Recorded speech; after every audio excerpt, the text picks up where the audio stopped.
Audio log, day 1, 0915, en route to Havenwood. This is Detective Miles Harding beginning official audio logs for the Rivas case. The highway hums under the tires of the department-issue sedan, a monotonous sound that has been my only companion for the last 2 hours. My captain, Reynolds, called me into his office yesterday. He had that look on his face, the one that says, "You're not going to like this, but you don't have a choice." A favor for a friend of a friend, a political necessity. So here I am, a homicide detective whose natural habitat is chalk outlines on cracked pavement, heading into the green maw of the Northern Territories. The case is a missing persons, Lily Rivas, 17, high school senior, honor roll, no boyfriend trauma, no history of running away. According to the file, she was a quiet girl, a bird watcher. She walked out of her front door 5 days ago with a pair of binoculars and a field guide and simply vanished into the Havenwood National Park. The local sheriff is a one-man show who is, quote, way out of his depth, so they called for a specialist. I specialize in finding bodies, not lost girls. The distinction feels grimly important right now. The posters started about 20 miles back, taped to telephone poles, stapled to weather-beaten fence posts. The girl on the poster, Lily Rivas, is smiling. It's not a posed school picture smile. It's a candid shot, full of life. Her dark hair is a little messy from the wind, her eyes bright with a genuine, unforced happiness. It's the kind of photograph that makes this whole situation feel acutely painful. She's not a case file. She was a person, brimming with potential. Now her face is a repeating, fading motif on this lonely stretch of highway. The trees are starting to press in on the road, a solid wall of Douglas fir and ancient pine that seems to suck the light from the sky. The canopy has become so dense it feels like I'm driving through a tunnel carved from living wood. The air itself, when I cracked the window, felt different, heavy, damp, and freighted with the smell of centuries of decay and growth. My city-bred instincts are screaming. It's not the isolation that bothers me, it's the quiet.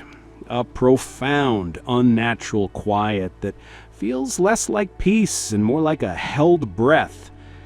This is the kind of place where secrets don't just get buried, they get absorbed into the soil, into the very fabric of the woods. Waiting. Audio log, day 1, 10:30. Havenwood Sheriff's Office. Havenwood isn't a town, it's a memory that forgot to fade. A single main street is flanked by buildings that seem to have been standing since the Great Depression.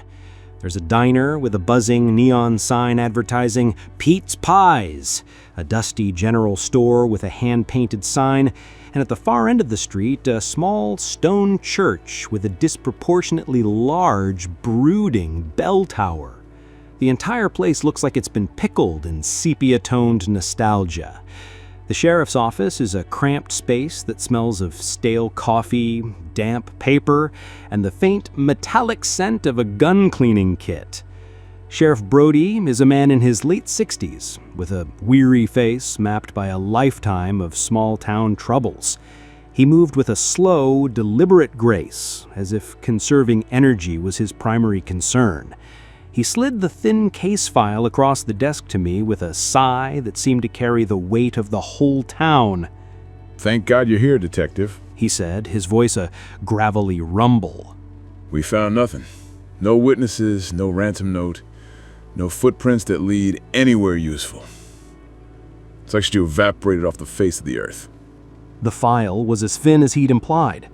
Lily's parents were understandably distraught, but had no new information. Her friends were clueless. Her digital life, social media, texts, was clean. The only concrete lead was her intended destination, the national park. He gestured with a thumb out the window toward the oppressive dark green wall of trees that loomed over the town like a breaking wave. That's where our jurisdiction gets fuzzy and the feds take over.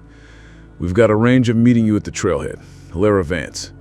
She's coordinating the park's search effort. Grew up here, knows those woods better than the deer do. He leaned in then, the folksy demeanor slipping away to reveal something harder, more concerned. His voice dropped to a conspiratorial whisper. Let me give you some off-the-record advice, Detective. Be careful up there. That park, it's not a normal place. The town knows it. We don't go in there unless we have to. Especially not near the grounds of the old, abandoned church. There's a man who watches over that place, Silas Thorne. Calls himself the caretaker. Most folks write him off as a harmless old eccentric, a hermit. But me, I think he's part of the bad air up there. He sees things, hears things. Best to give him a wide berth. Audio log, day 1, 11 o'clock, park entrance trailhead. The trailhead for the Sentinel Loop is 5 miles out of town. A small gravel lot carved out of the forest's edge. A single park service truck was waiting, and leaning against it was Ranger Elara Vance. She was not what I expected. She's young, late 20s at a guess, with a quiet, coiled intensity that seemed entirely out of place in this sleepy corner of the world. She has the lean, weathered look of someone who spends more time with trees than with people. Her uniform was practical, worn, and she moved with a confidence that spoke of absolute competence in her environment. She didn't offer a handshake or a smile, just a direct, assessing nod. Her eyes, a sharp, clear hazel, scanned me from head to toe, taking in my city shoes and my all-weather jacket with a professional, almost clinical detachment. It wasn't judgmental, just analytical. Detective Harding, She said. Her voice was calm, even, but there was a tension vibrating beneath it, like a tightly wound spring. we found Lily's car here yesterday morning. It was unlocked. Her primary birdwatching equipment was on the passenger seat, binoculars and a Sibley field guide. But her personal pack, the one with her water, snacks, and most importantly, her journal, was gone. She went in on foot, and she went in prepared for a long walk. She unrolled a large, detailed topographical map across the hood of her truck, the paper crackling in the silence. Her finger, slender and calloused, traced a thin blue line. This is the Sentinel Loop Trail. Lily was a regular on this path. She logged her sightings with the Park Service.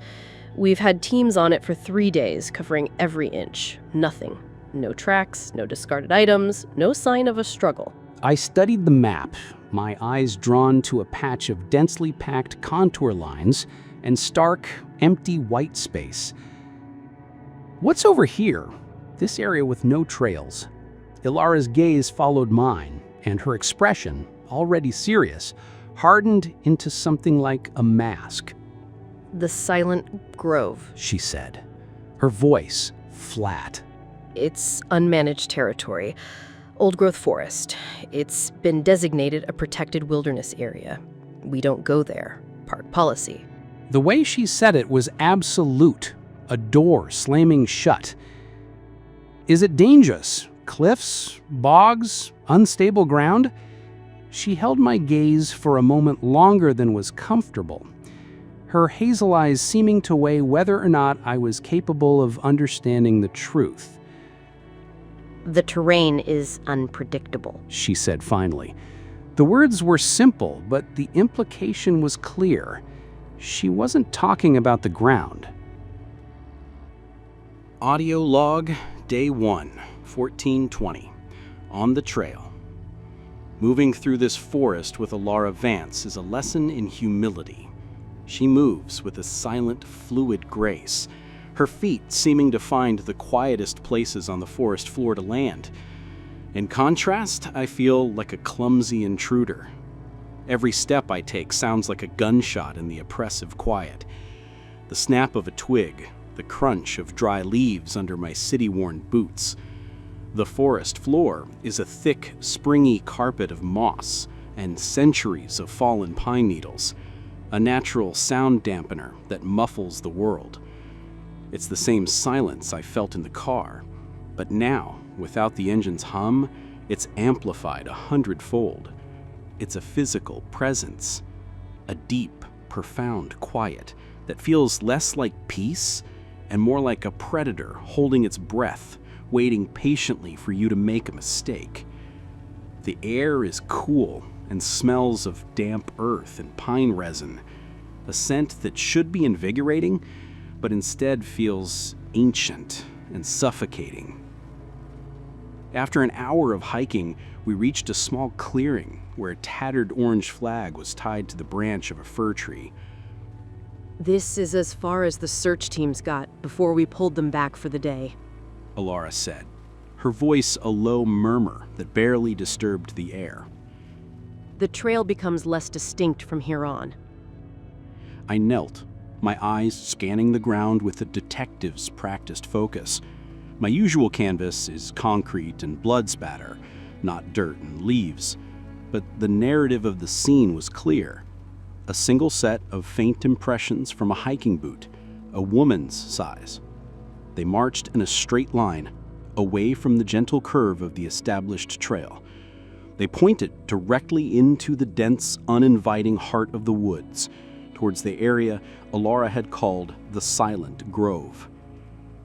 She left the trail here, I stated, pointing with a gloved finger.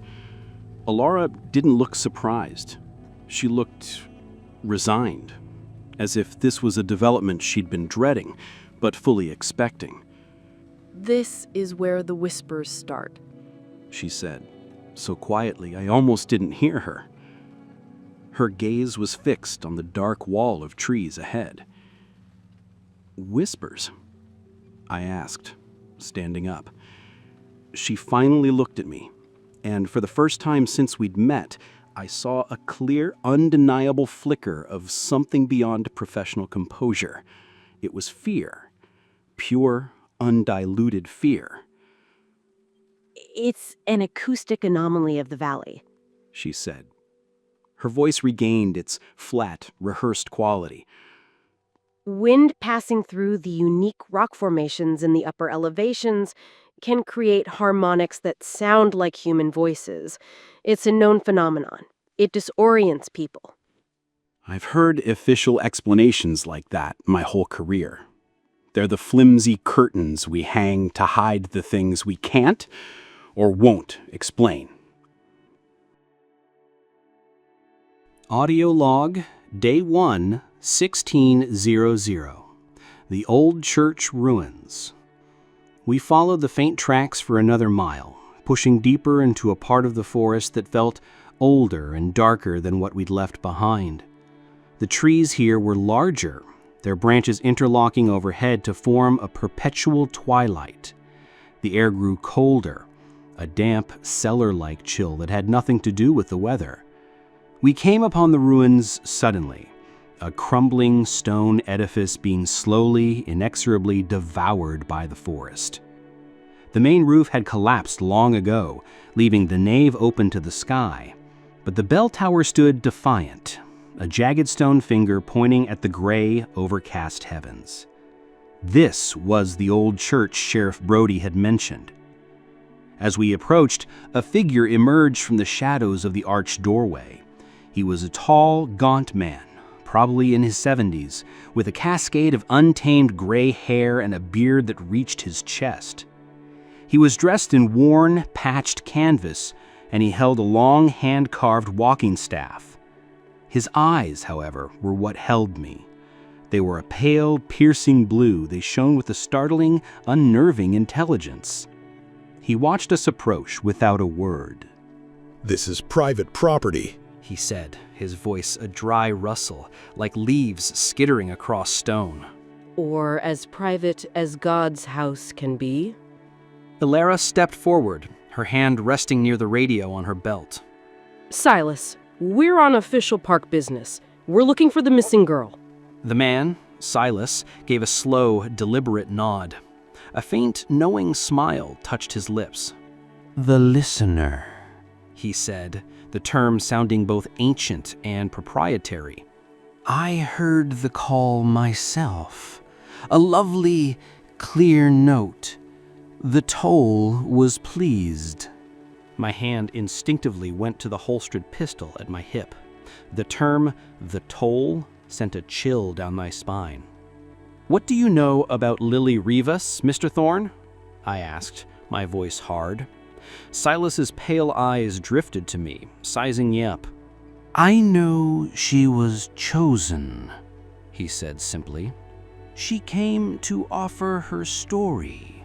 It is a great honor. I am the shepherd. I prepare the flock." His gaze was unblinking, his serenity absolute. He was a fanatic. He gestured with a long, bony finger towards a flat stone near the center of the nave. "She left her burden there, a gift to lighten her journey."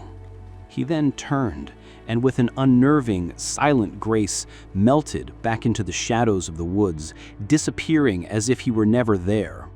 On the stone he had indicated sat a small leather backpack, and next to it, something else. A small, crudely carved wooden bird, its head cocked as if listening for a distant sound. It hadn't been there for more than a few hours. Audio log, Day 1, 2100, Havenwood Motel, Room 7. The Havenwood Motel is a study in bleak functionality. The air in my room is thick with the ghosts of 1,000 stale cigarettes and the scent of industrial cleaner. I've been sitting here for hours under the flickering fluorescent light, the contents of Lily's backpack laid out on the worn bedspread, a water bottle, a half-eaten energy bar, and a small leather-bound journal. Her life, distilled into a few simple objects. I've been reading the journal, trying to build a psychological profile, trying to find a clue that points to a human predator, not the cryptic ramblings of a lunatic in the woods. For the most part, her entries are exactly what you'd expect from a bright, introspective 17-year-old. She writes about her frustrations with college applications, the beauty of a cedar waxwing she spotted, a funny conversation with a friend. But the entries from the last month are different. They become increasingly fixated on Havenwood, on a piece of local folklore her grandmother used to tell her about, a story Silas Thorne had given a name, the toll. I'm reading an entry from 2 weeks ago into the recorder now, the pages slightly wrinkled, as if from dampness. Graham used to tell me stories about old Havenwood, back when she was a girl. She said the first settlers made a pact to survive the brutal winters here, a deal with something old that lives in the silent grove. She said it wasn't evil, just hungry, and what it ate was stories. She called it the whispering toll. She told me that sometimes, on quiet nights, you can still hear the bells of the old church ring. Not a real sound, she'd say, but a feeling, a hum inside your bones. She said it's a beautiful sound, a lonely sound, and it only calls to people who have a story that's ripe enough to be told. The final entry, written in a hurried, excited script, was dated the morning she disappeared. I heard it today. Standing by the creek, I heard the toll. It was so clear, not a whisper, but a song. A deep, quiet hum that made the whole world feel sad and beautiful and incredibly important. It wasn't scary. It felt like an invitation, like being chosen for something special. I know where I need to go now. I need to see the bells. Silas says the shepherd will guide the worthy. I have a story I need to tell, an ending I need to give. I closed the journal. A cold dread, heavy and real, settled in the pit of my stomach. Silas wasn't just a passive observer. He was an active participant, a facilitator. He'd been communicating with her. This wasn't a kidnapping. It was a guided sacrifice. Audio log, Day 2, 10 a.m. On the trail with Vance. I met Elara at the trailhead at dawn. The morning air was sharp and cold. I didn't waste time with pleasantries. I showed her the journal. pointing to the final damning entry. She read it without a word, her expression unreadable, a stone mask of professional composure. When she was done, she handed it back, her gaze distant, fixed on the dark canopy of the park. She was silent for a long time, the quiet stretching out between us until it felt like a physical barrier. Finally, she spoke, her voice low and heavy with a weight that felt generational. We have a name for them, She said, her eyes still on the trees. the people who hear the toll, the ones Silas preys on. My family has always called them the listeners. Is this some kind of town-wide psychosis? I asked, my voice sharp with a frustration that bordered on anger. I was a homicide detective, trained to deal with measurable evidence and human malice, not folk tales and madmen. Shared delusion manipulated by this Silas character? It's not a delusion. She snapped, her voice cutting through the quiet with an intensity that startled me. She turned to face me and the mask was gone. In its place was a raw, aching vulnerability. It's real. She took a deep, shuddering breath as if steeling herself to confess a terrible family secret. My great-grandfather was the first ranger in this park. His logs are in the station archives, hidden away. They're not filled with wildlife reports. They're filled with stories of people like Lily. People who just faded. They'd be found weeks, sometimes months later, miles from where they were last seen. Alive, but empty. No memories, no personality, no spark of self. He called them the Unwritten. Their story had been taken as the toll. I stopped walking, the implications of her words washing over me in a cold wave. You're telling me this thing, this toll, it erases people? It doesn't erase them. She corrected, her voice dropping to a haunted whisper. It hollows them out. It consumes their narrative, their memories, their hopes, their fears, their love, their pain, everything that makes a person who they are. It takes the story, and it leaves the body behind like an empty book, a blank page. I stared at her, my rational mind fighting a desperate, losing battle against the creeping, insidious horror of her words. She was talking about this supernatural entity as if it were a predator she'd been tracking her entire life, a natural, terrifying part of her world. And I was beginning to realize that my world, the one with rules and logic, did not apply here. Audio log, day 2, 1345, the Silent Grove. We are now officially off the map, having pushed past the crumbling ruins of the church and into the territory Elara calls the Silent Grove. The change in the environment was immediate and profound. The trees here are monstrous, ancient things, gnarled and twisted into shapes that seem to defy the laws of nature. They feel less like plants and more like sleeping titans. The silence has deepened, becoming an absolute oppressive presence that seems to absorb all sound. Even our breathing feels loud and intrusive. Elara insisted we follow a new, stricter set of rules here.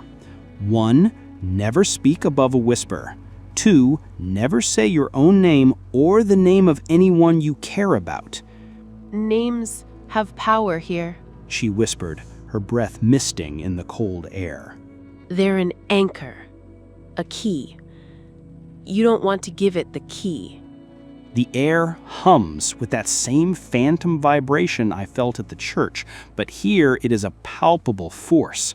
It's a low-frequency pressure that you feel in your teeth and sinuses, a constant subliminal thrum that sets your nerves on edge. Elara led me to the base of a colossal, ancient redwood, a tree so large its base was wider than my car.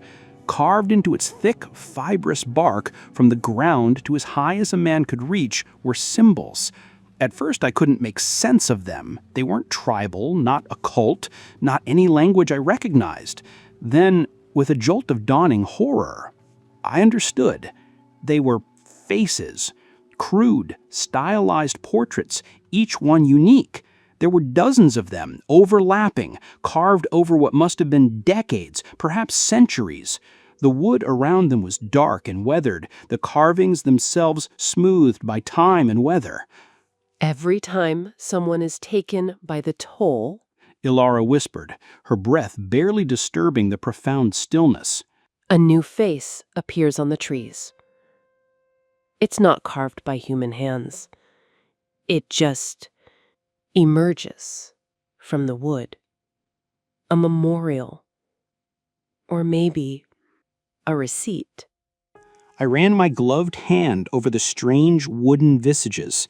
They were cool and smooth to the touch. It was an entire gallery of the lost, a silent testament to the toll's long, hungry history. And then I saw it.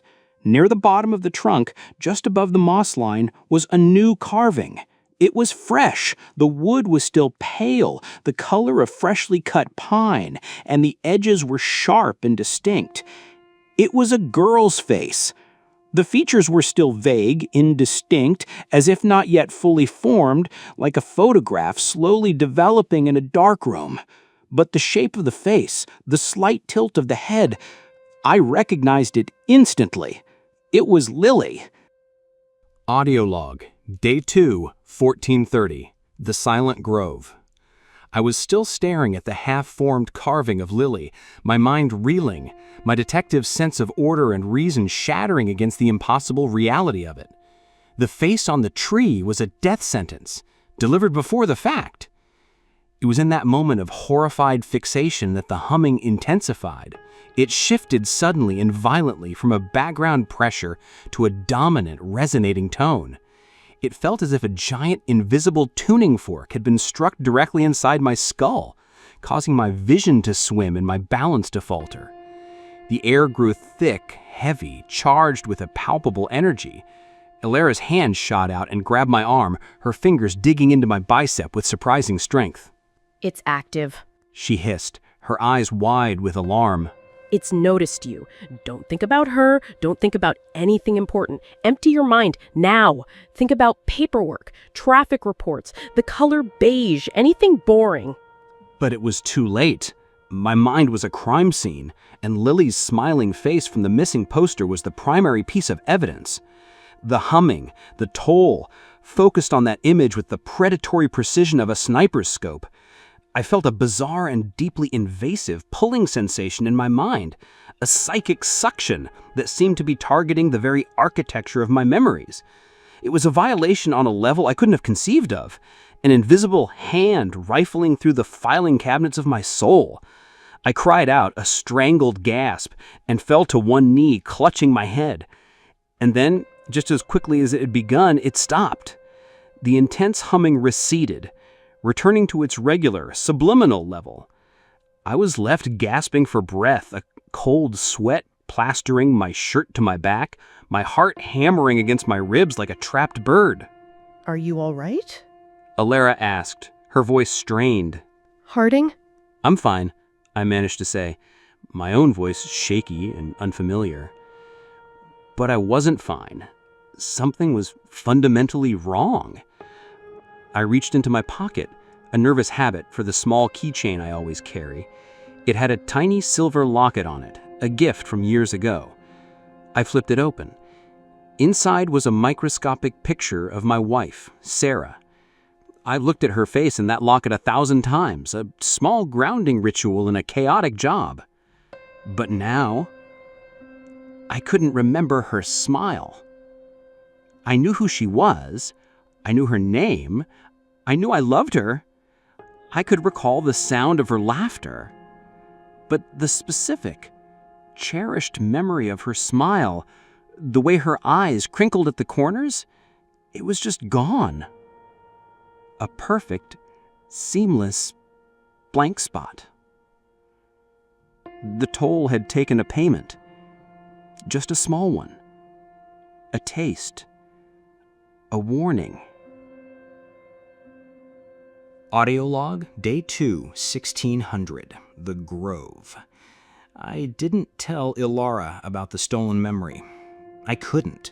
The professional in me, the part that still desperately clings to a rational world of cause and effect, refuses to admit to such a profound violation.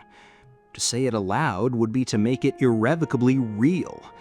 But the fear is a cold, hard knot in my chest, a constant, chilling reminder of my new vulnerability.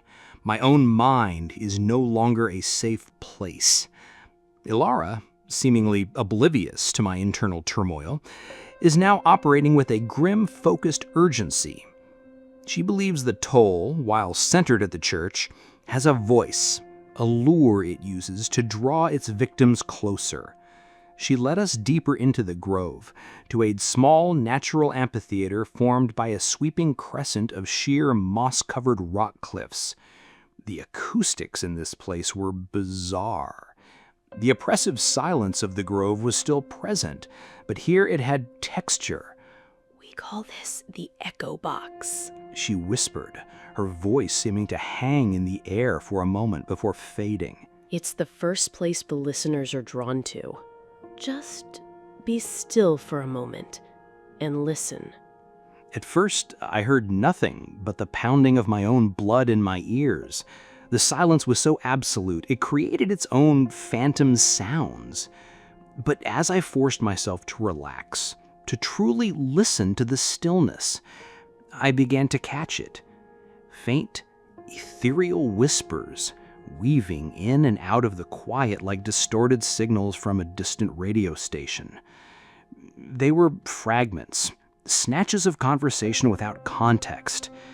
A child laughing, the sound both joyous and heartbreakingly sad. A woman sobbing, a sound of pure grief. A man calling a name over and over again, his voice filled with a desperate, pleading hope. It collects sounds. Elara explained, her eyes scanning the rock faces. Moments of strong emotion seem to get imprinted here. It replays them, twists them, uses them to craft a specific lure for each listener. Her gaze sharpened. Lily was an avid bird watcher. She loved bird calls. She could identify dozens by song alone. As if on cue, a new sound echoed through the clearing, impossibly clear and pure. It was a haunting, melodious bird song, a cascading series of ethereal notes. A varied thrush. Elara identified, her voice barely a breath. But the sound wasn't coming from a bird hiding in the canopy. It was coming from the rocks themselves, from the very air around us. It was a recording, played back with perfect fidelity. A beautiful, irresistible invitation, crafted specifically for the girl who loved the music of the forest. It was the song that had led her from the path and into the arms of the toll. Audio log, day 2, 1930, Silas Thorne's cabin. We circled back, using a different, less traveled path Elara knew. The sun was beginning to set, casting long, distorted shadows through the trees. My objective had shifted. This was no longer just a search and rescue. Silas Thorne was an active conspirator, an accomplice to whatever monstrous thing was happening here. We needed to see where he lived, to search for any evidence that could give us leverage. His cabin was located a mile from the church, cleverly hidden in a small, isolated hollow. It was a ramshackle structure, built from salvaged logs and tar paper, with a curl of smoke rising from a crooked stone chimney. It looked like a typical hermit's den. The inside, however, was a shrine. The single room was meticulously clean but deeply disturbing. The walls were covered in more of the carved faces, dozens of them, gouged into the wooden planks. Below them, shelves were lined with what looked like offerings: a child's worn leather shoe, a tarnished silver hairbrush, a pair of rusted spectacles, a faded baseball cap. Trophies from past offerings. On a small, crude table in the center of the room was Silas's journal. Unlike Lily's, this was a thick, heavy ledger filled with a spidery, precise script. It wasn't a diary. It was a holy text, a theological treatise on the nature of the toll. He wrote about it with a terrifying intellectual reverence. He didn't see it as a monster, but as a divine force of cosmic balance, a great editor that pruned the unnecessary, chaotic narratives of human lives, granting them the ultimate peace of a finished story. He documented his flock with cold detachment. The Boy, Thomas, 1982. A story of unrequited love. Simple but poignant. The toll was satisfied. The Hiker, Maria, 1997. A tale of grief and loss. A bitter flavor, but nourishing. His entries on Lily were recent. A new listener has arrived. Lily. Her story is bright and full of song. A pure, sweet narrative. The toll is very pleased. I have guided her to the church. The consummation is near. She will be a masterpiece. I felt a surge of pure, unadulterated rage. This wasn't just a madman. He was a serial killer's curator, a high priest for an eldritch horror. Tacked to the wall was a detailed map of the park. It was marked with dozens of small, red X's, each with a name and a date, a map of his victims, a map of the toll's grazing grounds. And in the center of it all, the church was circled in bold, reverent letters: The Abattoir. Audio log. Day 3, 0900 hours. Park Ranger Station. We retreated to the main ranger station for the night, a small, brightly lit outpost of civilization that felt a world away from the oppressive gloom of the silent grove. I couldn't sleep. The image of Silas's cabin, his gallery of stolen lives, was burned into my mind.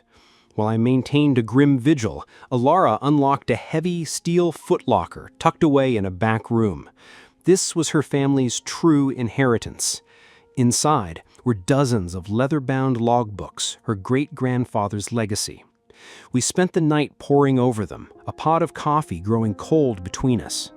Her great-grandfather, a man named Isaac Vance, wasn't just a ranger. He was a self-taught physicist and acoustician, a man of science, trying to rationalize the supernatural.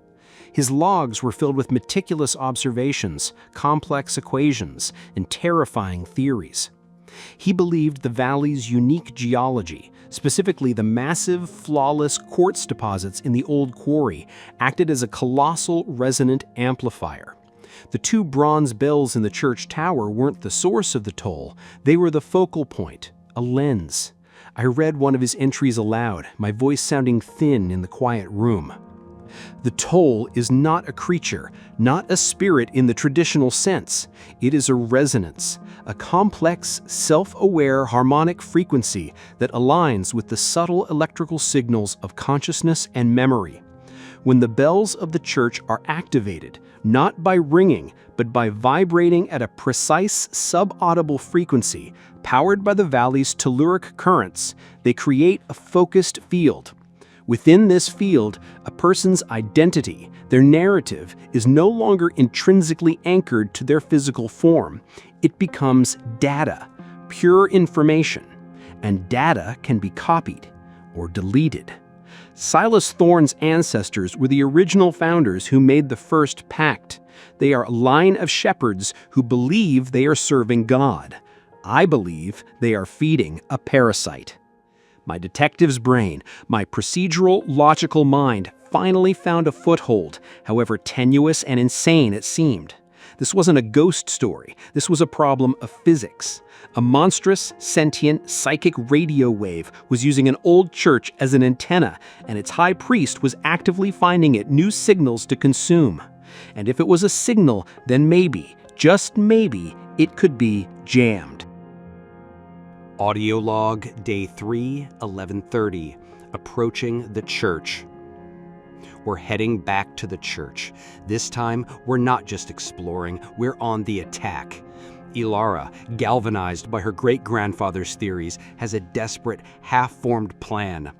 From the station's emergency stores, she's brought a portable signal jammer, a military-grade device used to block radio-detonated explosives, and a powerful, deafeningly loud emergency klaxon.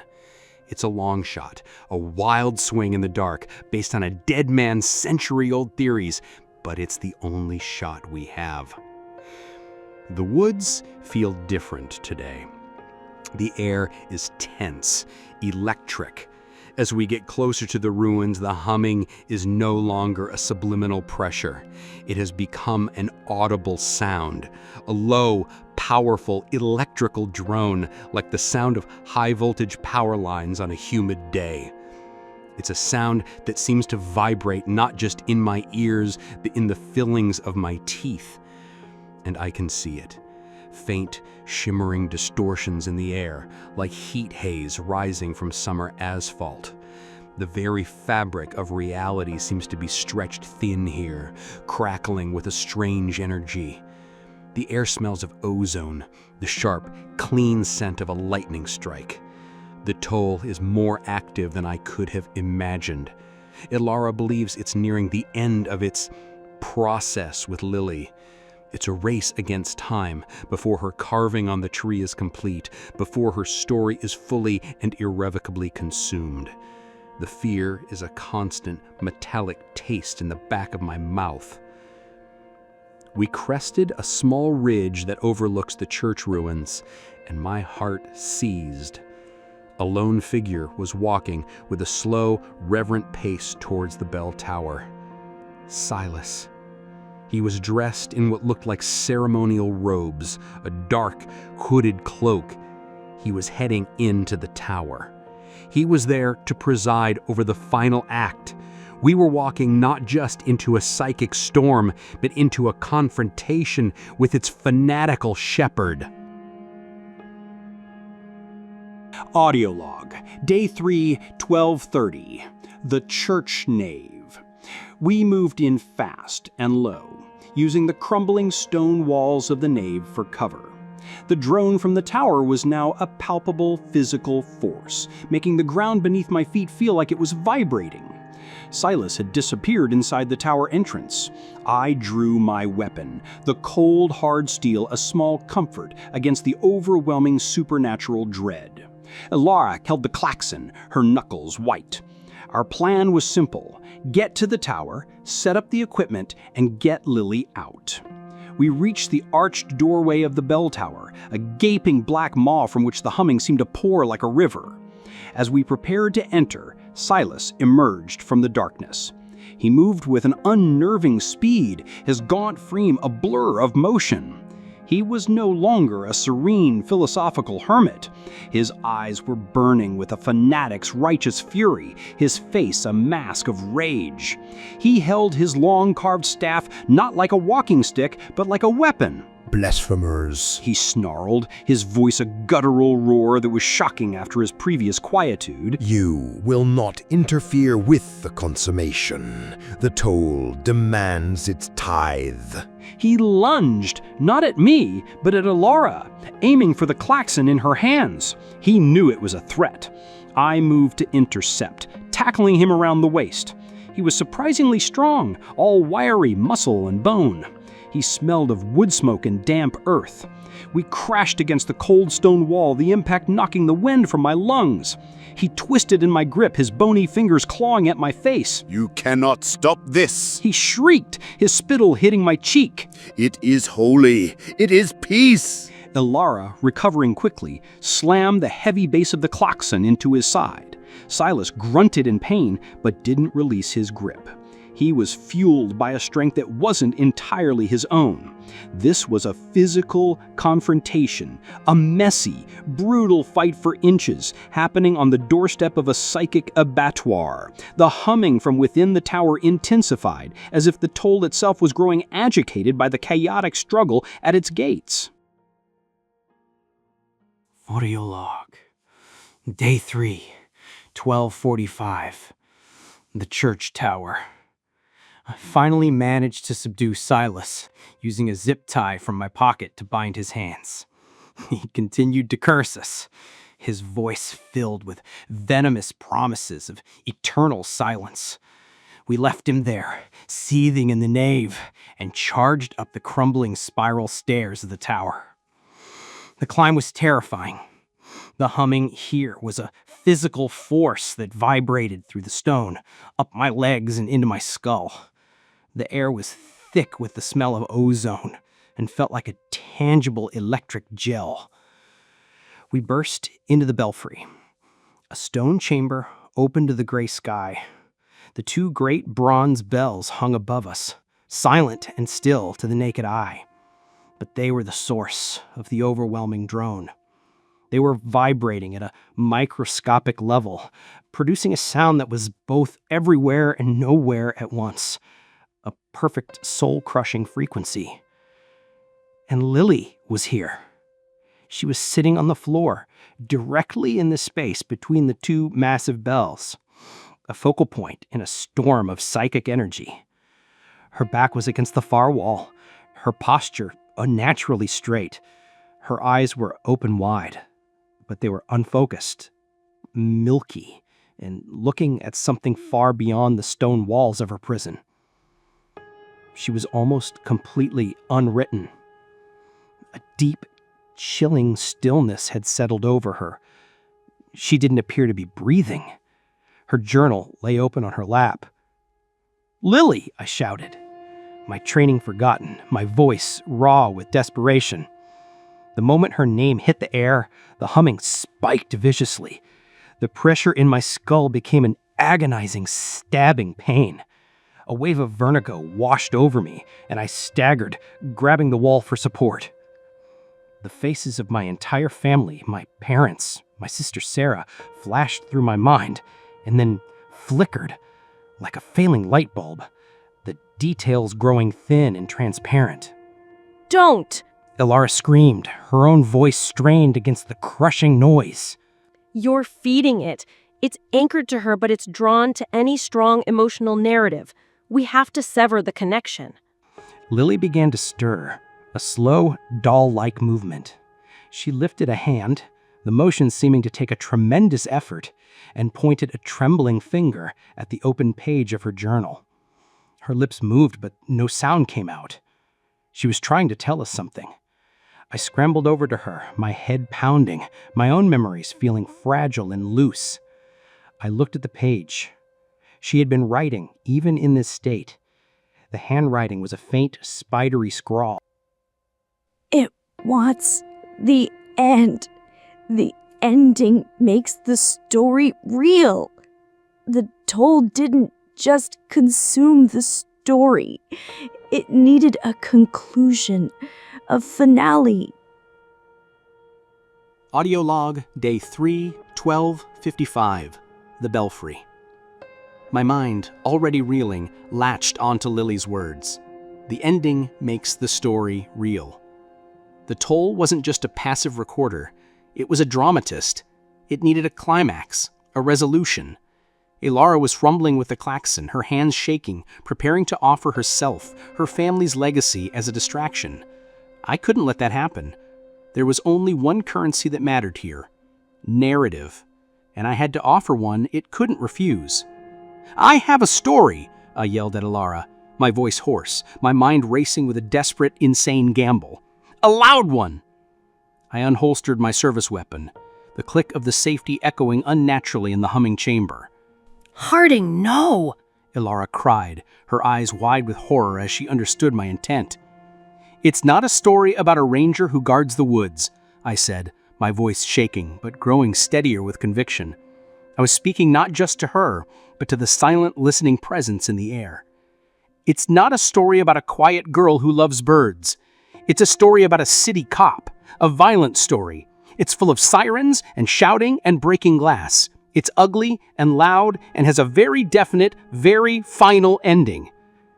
I looked from Elara's terrified face to Lily's vacant eyes. I had to write a finale so loud it would drown out her quiet, half-finished song. I took a deep, steadying breath, my heart a frantic drum. This is the story of how Detective Miles Harding died on a forgotten mountaintop trying to save a girl he never knew. I raised the cold steel of the pistol to my own temple. The effect was instantaneous. The humming, which had been diffused around Lily, snapped its focus to me with the force of a physical blow. It was a hungry, intense, and deeply interested pressure. It was abandoning its meal, turning its full, terrifying attention to the new, more dramatic narrative I was offering. It wanted my ending. Elara screamed, a wordless cry of protest. But before I could complete the story, before I could pull the trigger, she made her own move. With a desperate sob, she slammed the activation switch on the klaxon. Audio log. Day 3, 12:56. The Belfry. The sound was apocalyptic. A piercing, solid wall of noise erupted from the klaxon. A brutal, chaotic shriek that had no melody, no rhythm, no sense. It was pure, weaponized chaos. It was the antithesis of the toll's perfect, resonant hum. The two sounds clashed in the air of the belfry, creating a disorienting, physically nauseating wave of pure sonic violence. It felt like the world was being torn apart at a molecular level. The ancient stones of the tower groaned, and dust rained down from the joints in the ceiling. The air itself shimmered violently, no longer like heat haze, but like shattered glass. The pressure in my head didn't just vanish, it was violently expelled, replaced by the immediate, searing pain of the klaxon's assault on my eardrums. The toll's psychic hold, so absolute just moments before, was broken. It was like watching a spiderweb get hit with a fire hose. The intricate, invisible structure of its influence was shredded by the sheer, brute force of the chaotic noise. Lily gasped, a huge, shuddering intake of breath that was loud even over the din. It was the sound of a drowning person breaking the surface. Color flooded back into her face. Her eyes, no longer milky and vacant, snapped into focus. They were filled with sheer, animal terror. She looked at the vibrating bells above her, at me holding a gun to my own head, at Elara, and she screamed. It was a real, human scream, full of fear and confusion, and it was the most beautiful sound I had ever heard. Grab her, Elara yelled, her face contorted in pain from the noise, her hands pressed over her ears. We have to get her out of the focal point, now! I holstered my weapon and lunged, grabbing Lily's thin arm.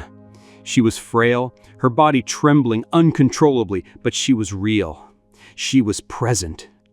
We half-dragged, half-carried her down the crumbling spiral stairs as the tower seemed to shake itself apart around us, the unholy duet of the toll and the klaxon tearing at the very stones.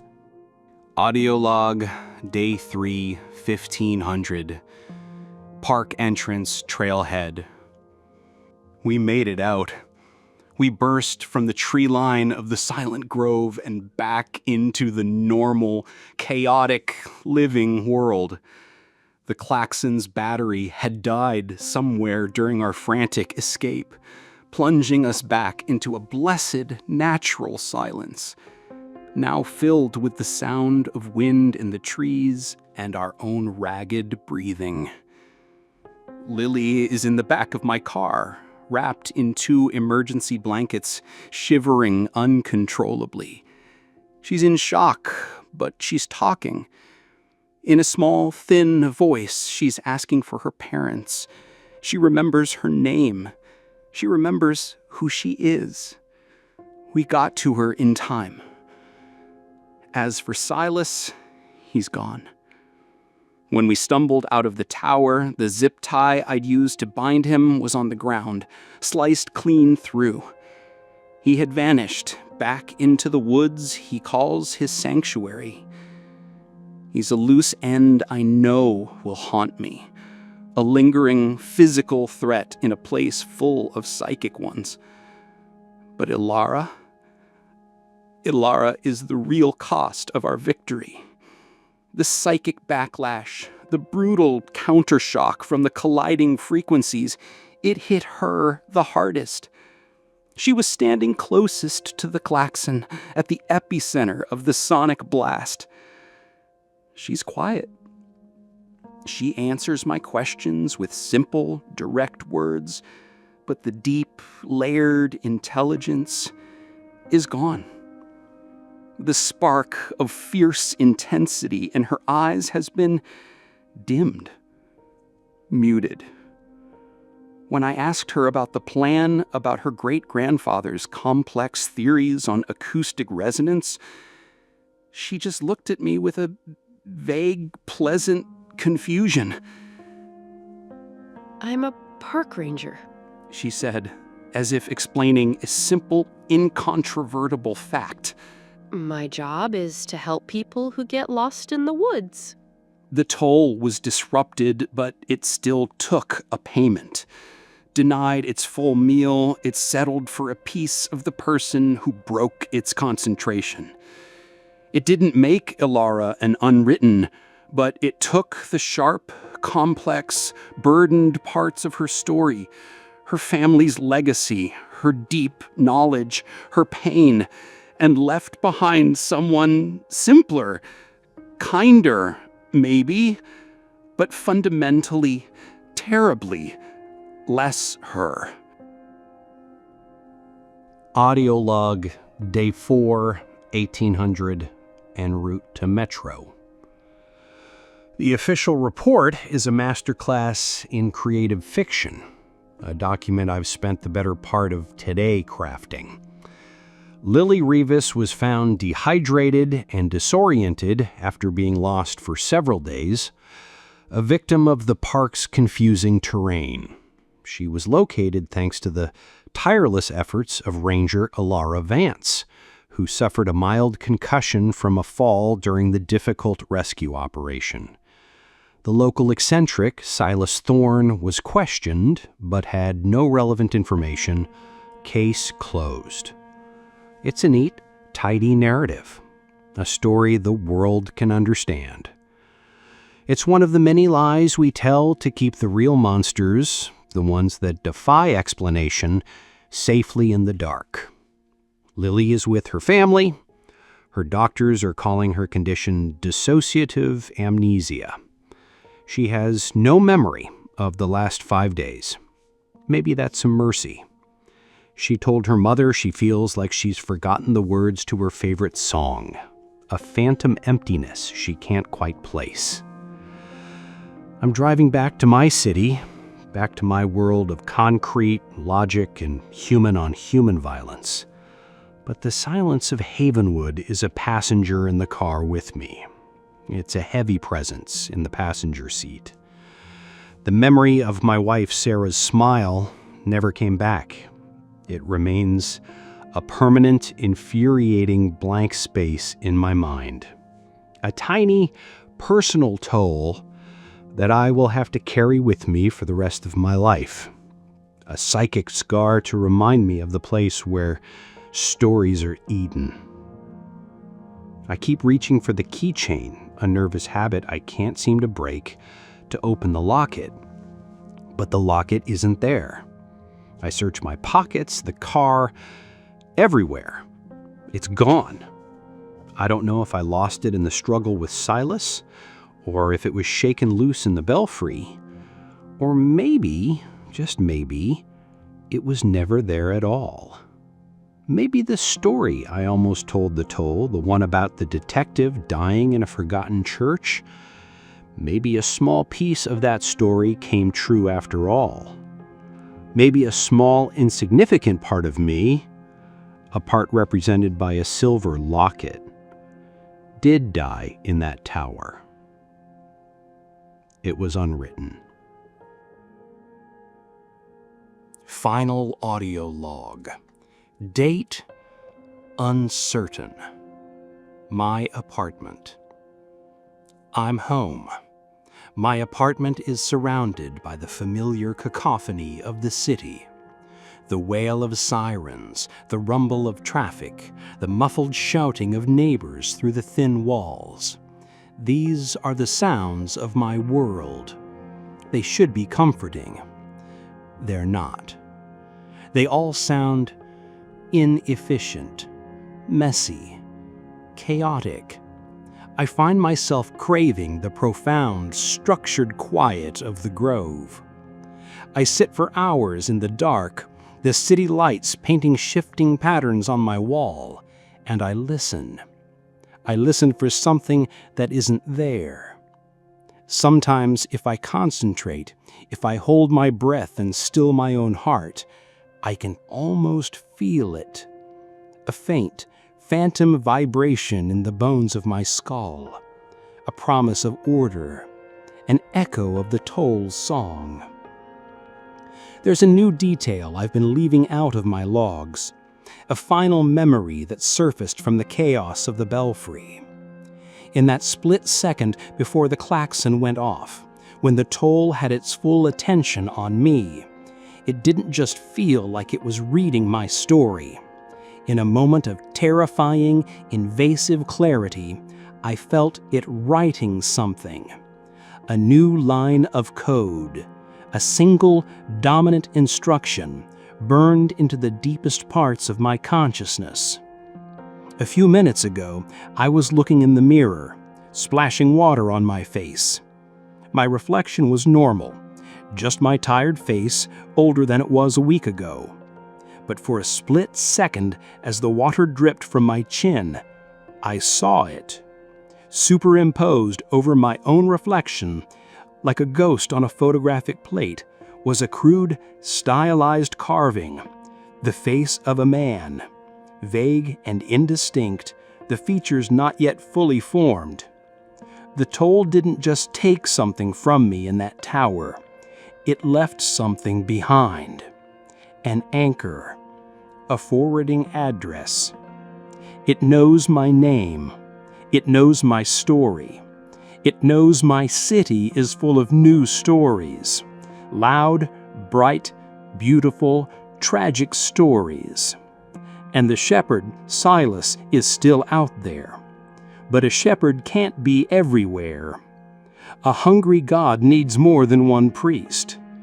And it occurs to me in the humming quiet of my apartment that when you have a story as loud and complicated as mine, you don't just become a meal. You become a candidate.